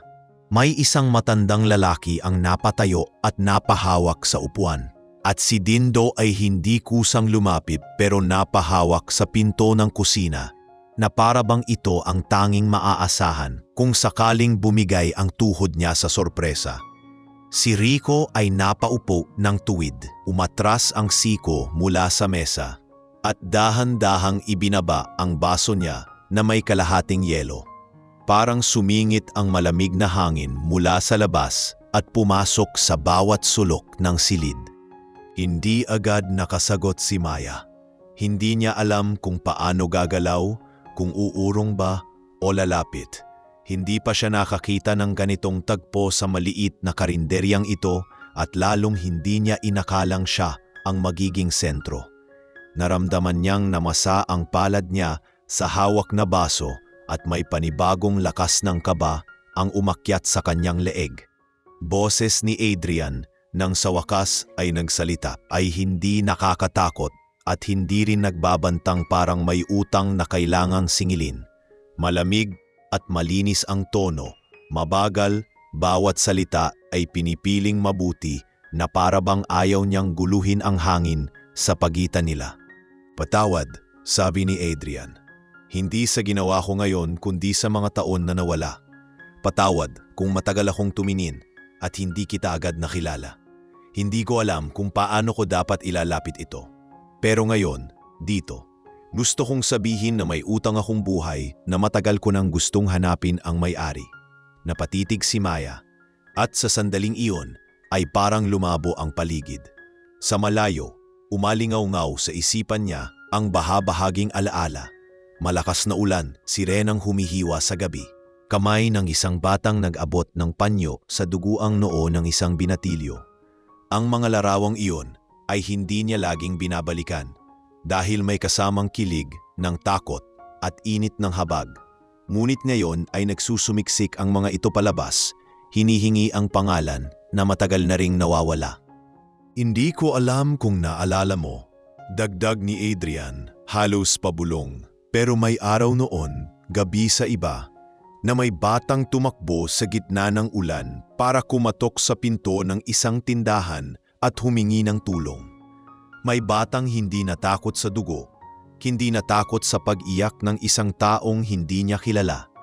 Hindi ko kilala ang pangalan niya noon, ngunit ang mga mata niya at ang paraan ng paghawak niya sa takot ko, iyon ang hindi ko nakalimutan. Ilang taon ko iyong hinanap, at nang nakita kita rito, ang tahimik mong paraan ng paghawak sa mundo, ang pag-alalay mo sa takot ng iba, bumalik ang lahat. Maya, kung pwede, pahintulutan mo akong magpasalamat ng buong loob." Nang marinig ni Maya ang sariling pangalan mula sa ganitong boses, may napigtal na buhol sa kanyang dibdib na matagal na niyang hindi napapansin. Hindi niya agad maipaliwanag kung bakit nanginginig ang kanyang lalamunan at kung bakit parang lumalakas ang kabog ng puso niya. Sa kanyang bulsa, naroon ang lumang litrato sa pitaka, ang tanging piraso ng isang nakaraang hindi niya lubos maunawaan. Sa harap niya ngayon, may lalaking lumuhod na parang ibinabalik sa kanya ang isang bagay na hindi pera, hindi parangal, kundi isang pagkilala na noon pa man ay ninakaw sa kanya ng kawalan ng pormal na pangalan ang halaga ng ginawa niya. Ang mga mata ni Maya ay namasa, ngunit hindi dahil sa hiya o takot, kundi dahil sa bigat ng salitang "salamat" na ngayon palang tumama sa kanya mula sa tamang taong dapat magsabi nito. Umusad ang may-ari ng karinderya, sumulyap kay Dindo at napailing sa gulat at pagkabilib. Ang matandang babae ay nagbitaw ng mahinahong huni, parang dasal na natupad sa maling oras, pero sa tamang paraan. Ang mga estudyanteng kanina pa nakatingin ay hindi nagkakapingina ngayon. Nakatutok lang sila sa seremonyang biglang sumibol sa gitna ng kainan, na dati ay saksi lamang sa pagkain at pagod ng araw. Si Rico, na kanina pa hindi nakapagsalita, ay bahagyang umubo para itago ang hindi maipaliwanag na kaba. Hindi ito eksenang sanay siyang pagkwelahan. Hindi ito birong kayang sabayan ng pang-aasar. Nilingon niya ang pinto, napatitig sa mga lalaking nakatayo roon at tumikhim. Para siyang bata na sumilip sa klase at napansing hindi na siyang guro ng pansin.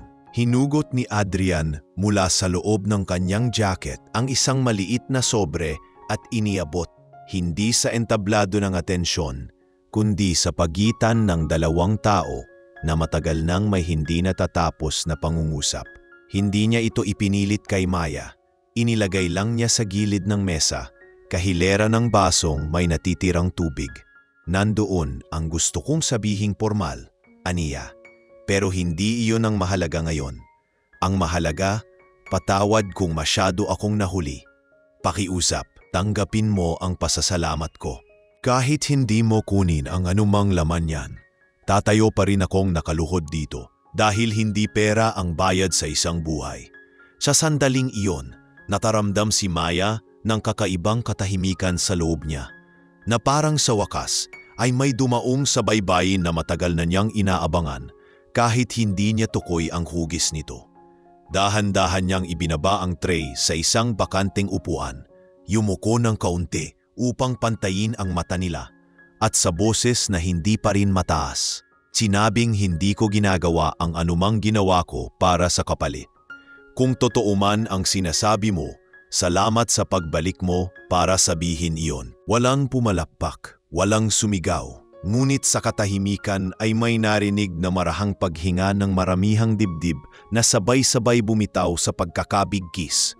Si Dindo ay nagayos ng isang baso na wala naman talagang kailangang ayusin. Ang may-ari ng karinderya ay pabulong na nagutos na magdala ng libreng tsaa sa mesa, hindi dahil kailangan, kundi dahil iyon ang tanging paraan niya para makisali sa sandaling hindi na kailangang dagdagan pa ng salita. Ang matandang babae ay tumango ng dahan-dahan, parang nagpapala sa dalawang taong nasa gitna. Dahan-dahang tumayo si Adrian. Hindi niya minadali ang sarili at hindi rin niya tiningnan ang mga kasama sa pinto. Inilingan niya ang paningin, magalang na tumango sa may-ari at muling ibinalik ang tingin kay Maya. Hindi pa tapos ang kwento, alam niya iyon at marahil ay doon pa lamang sila magsisimula. Ngunit sa oras na iyon, ang mahalaga ay ang pagyukong nagpahinto sa lahat. Ang seremonyang walang tarangkahan at walang anunsyo na nagbigay saysay sa isang tahimik na kabayanihan. Tahimik pa rin ang karinderya matapos ang tagpong iyon. Ngunit ang katahimikang iyon ay may ibang anyo na ngayon. Hindi na ito mabigat na parang nagbabadya ng gulo. Sa halip, isa itong katahimikang puno ng tanong, pagninilay at kakaibang damdamin na mahirap ipaliwanag.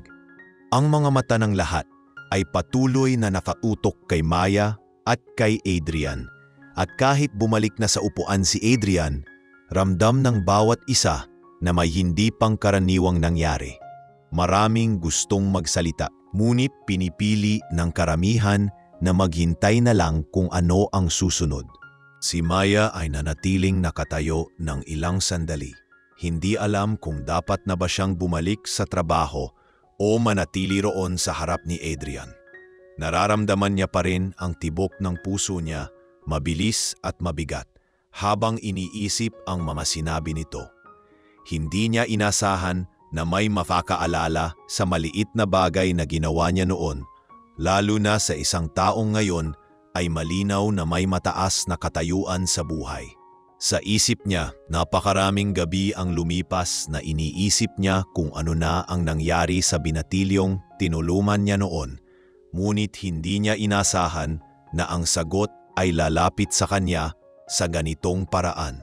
Huminga ng malalim si Adrian, saka siya muling tumingin kay Maya. Halata sa kanyang mga mata ang pagtitimpi at bigat ng damdamin. Matagal ko itong hinanap, sabi niya sa mababang tinig na halos hindi para sa ibang tao. Noong panahong iyon, wala akong magawa kundi magpasalamat sa loob-loob ko. Bata pa ako, walang magulang sa tabi ko, at walang kahit sino na nagpakita ng malasakit. Hanggang sa dumating ka, hinawakan mo ang kamay ko at sinabi mong ligtas na ako. Doon nagsimula ang lahat para sa akin. Tahimik na nakikinig si Maya. At sa bawat salitang naririnig niya, unti-unting nabubuo sa kanyang isipan ang malinaw na larawan ng nakaraan. Nagsimulang magtanong si Rico mula sa mesa niya, hindi sa paraang mapanukso gaya ng dati, kundi tila naguguluhan. Anong ibig mong sabihin? Kayo ba ay magkakilala na noon? May ilan ding customer na napatingin sa kanya, tila handang pigilan kung sakaling bumalik sa dati ang tono niya. Ngunit ngayon walang halong panunuya sa kanyang tinig, puro kuryosidad lang. Bago pa makasagot si Adrian, tumayo ang matandang babaeng suki at nagsalita. Hindi lahat ng kabutihan ay alam ng marami. Minsan, ang pinakamahalagang tulong ay yung tahimik lang na ginawa at iniwan sa alaala ng isang tao. Marahan siyang naupo ulit at ang mga salita niya ay parang nagbukas ng pinto sa isip ng lahat na naroon. Muling nagsalita si Adrian. Ngayon ay mas malinaw para marinig ng lahat. Isang gabi, 10 taon na ang nakalipas, nadisgrasya ang sasakyan niyang tito ko sa may tabing kalsada. Ako lang ang nasa loob. Wala akong magawa. Natatakot ako at nasasaktan. Walang dumadaan, walang humihinto. Hanggang sa may batang babae na galing sa kabilang kalye, basa sa ulan, ang tumakbo para hanapin ako. Hindi siya nagdalawang isip. Hindi niya inisip kung madudumihan siya o kung mapapahamak siya. Inulungan niya akong lumabas. Tinakpan ng panyo ang sugat ko at sumigaw para humingi ng tulong hanggang may dumating na matanda para isama ako sa ospital. Napayuko si Maya, hindi dahil sa hiya, kundi dahil sa pagbabalik ng alaala na iyon. Alam niyang siya ang batang iyon, ngunit noon hindi niya inisip na ganoon kalaki ang naging epekto nito sa buhay ng bata. Simula noon, dagdag ni Adrian, naging pangako ko sa sarili ko na hahanapin ko siya.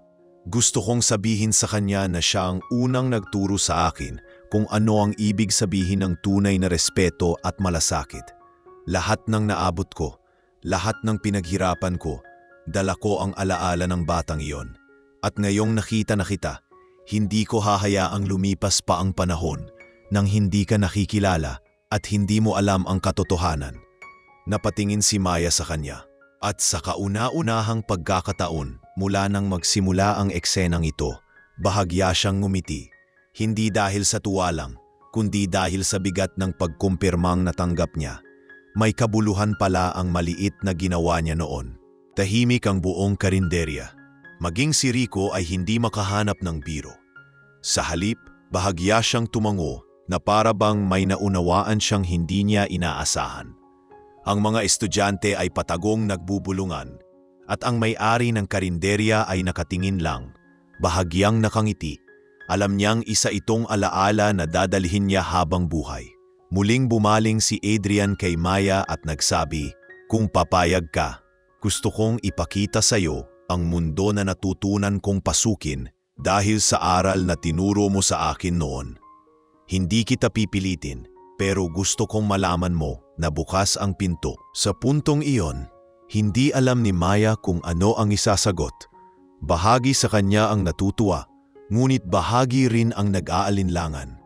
Wala siyang karanasan sa mundo na sinasabi ni Adrian at para sa kanya, sapat na ang simpleng buhay na meron siya ngayon. Ngunit malinaw sa kanyang puso na ang sandaling iyon ay mahalaga. Hindi ito tungkol sa alok o sa kayamanan ni Adrian.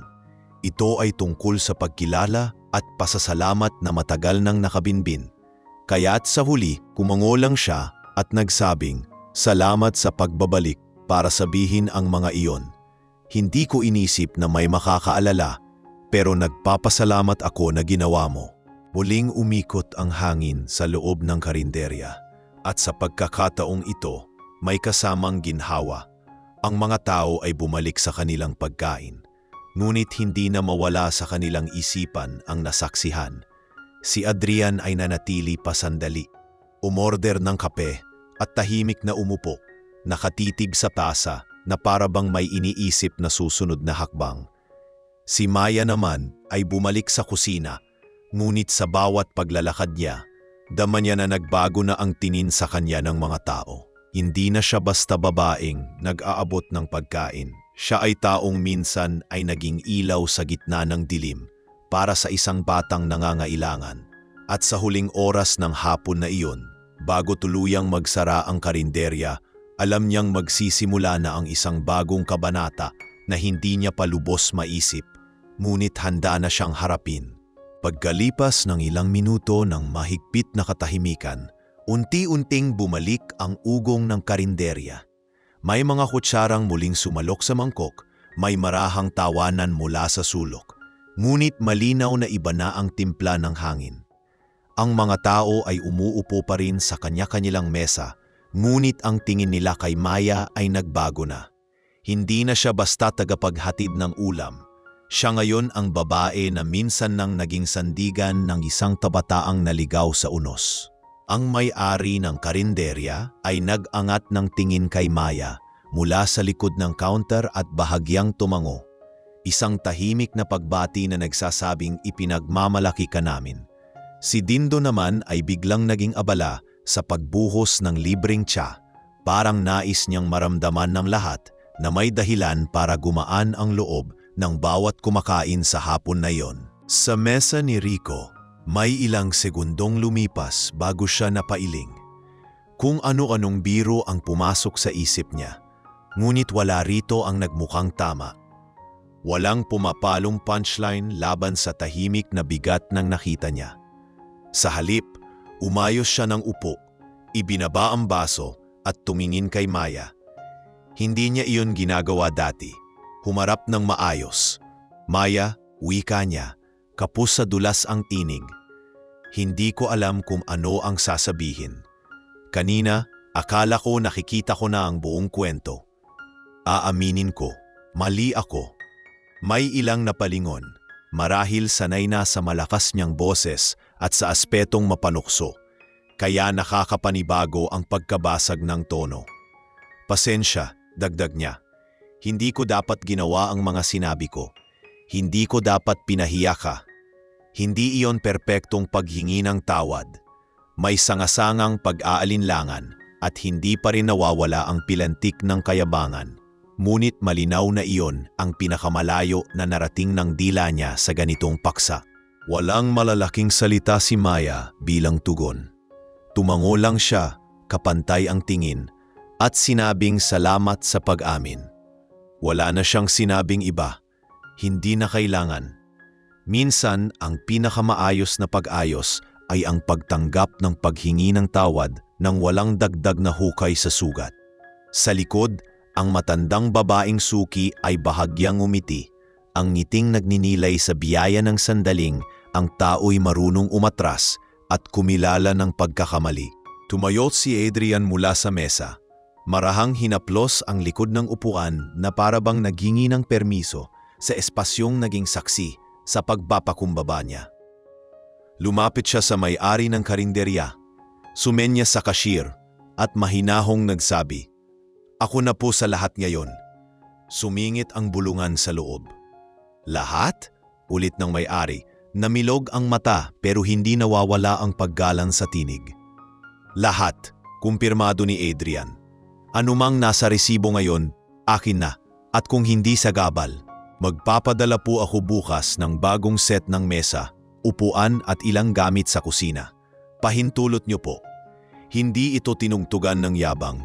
Simple lang ang tono, parang natural na sambit ng taong sanay magbigay nang hindi naghihingi ng kapalit. Napakamot ang may-ari, tumawa ng nahihiya at nagpasalamat. "Sobra na po iyan, aniya. Pero salamat. Marami pong mabubusog pa sa mga darating na araw." Hindi pa roon nagtapos si Adrian. Humarap siya kay Maya, hindi bilang hari sa entablado, kundi bilang taong may dalang pinto na nakabukas. "Maya," wika niya, "ipinangako ko sa sarili kong kapag nahanap kita, hindi lang salamat ang dadalhin ko. Gusto kong magbukas ng daan. Kung papayag ka, may alok ako. Hindi mo kailangang sagutin agad, makinig ka lang." Tumigil siya sandali, pinili ang salita. "Sa kumpanya, may programa kami para sa mga taong gustong sumubok at matuto. May allowance habang nag-aaral.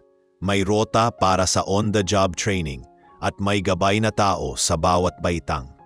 Gusto kitang isama sa programang iyon at kung hiyang sayo, bibigyan ka namin ng posisyon na akma sa galing mo sa pakikitungo at pamamahala.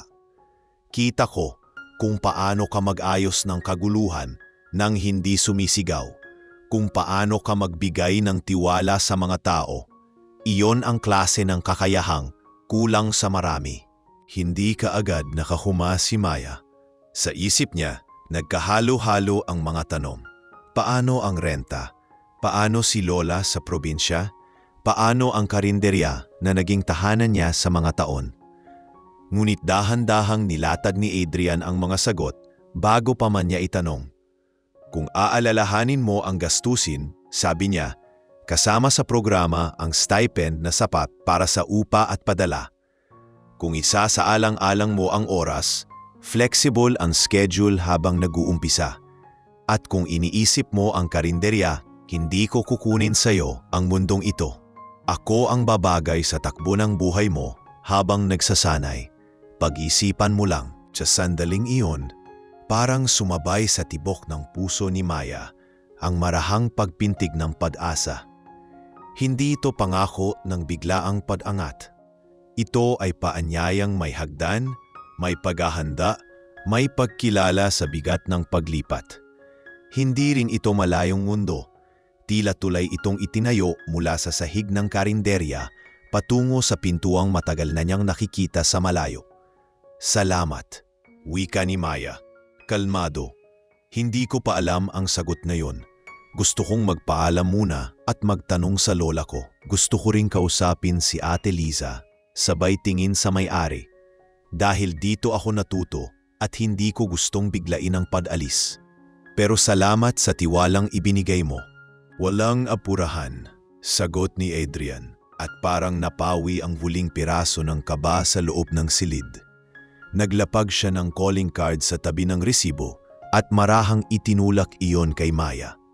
Sa oras na handa ka, tawagan mo ako. Kung ayaw mo, sabihin mo rin, wala akong ipipilit. Ang dalawang lalaking nasa pinto ay bahagyang lumuwag ang tindig. Tila sumayaw ang hangin sa labas at may mga batang sumilip upang idikit ang mga palad sa salamin. Nagtataka kung bakit masaya ang mga tao sa loob ng maliit na kainan. Sa gilid, hindi mapakali si Rico. Sa wakas, tumayo siya na parang tinanggalan ng pako ang paa mula sa sahig. Lumapit kay Maya ng dahan-dahan at muling nagsalita. Ngayon ay diretso at walang palamuti. Pasensya, ulit niya. Hindi ko alam ang buo mong kwento, pero ngayon, kahit kaunti, naiintindihan ko. Kung kaya kong bawiin ang mga sinabi ko, gagawin ko. Humugot siya ng pitaka, kinuha ang ilang perang nakatiklop at inilapag sa kahera para sa abala at para sa mga nasayang na minuto ninyo dahil sa akin. Sabi niya, at kung ayos lang, babalik ako bilang mas maayos na customer. Magtitiis akong makinig bago magsalita.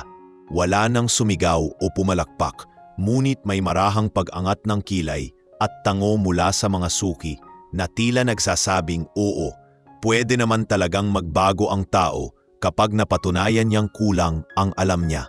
Sumapit ang oras ng pagsasara na mas maaga ng kaunti kaysa karaniwan. Hindi dahil sa pagod, kundi dahil sa pakiramdam na nagsara rin ang isang lumang kabanata at may bagong pahina nang nakabuklat. Nagligpit sina Maya at Dindo, nagbilang ng sukli at pinatay ang ilang ilaw sa loob. Habang inaayos ni Maya ang apron, naramdaman niyang nanginginig ang telepono sa bulsa. Si Lola ang tumatawag. Lumayo siya ng kaunti sa pinto at sinagot ito.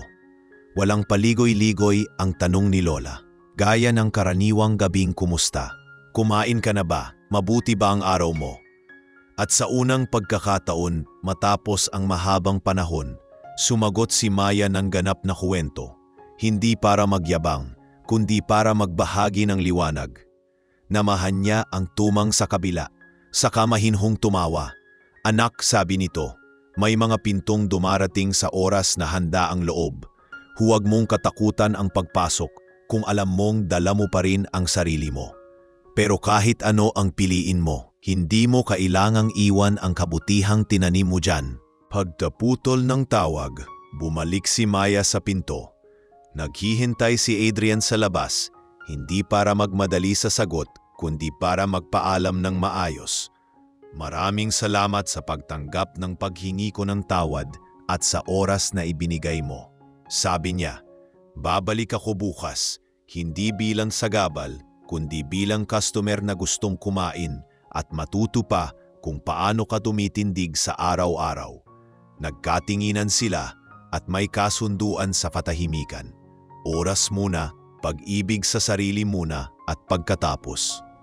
Saka paglalakad patungo sa mas malaking bukas.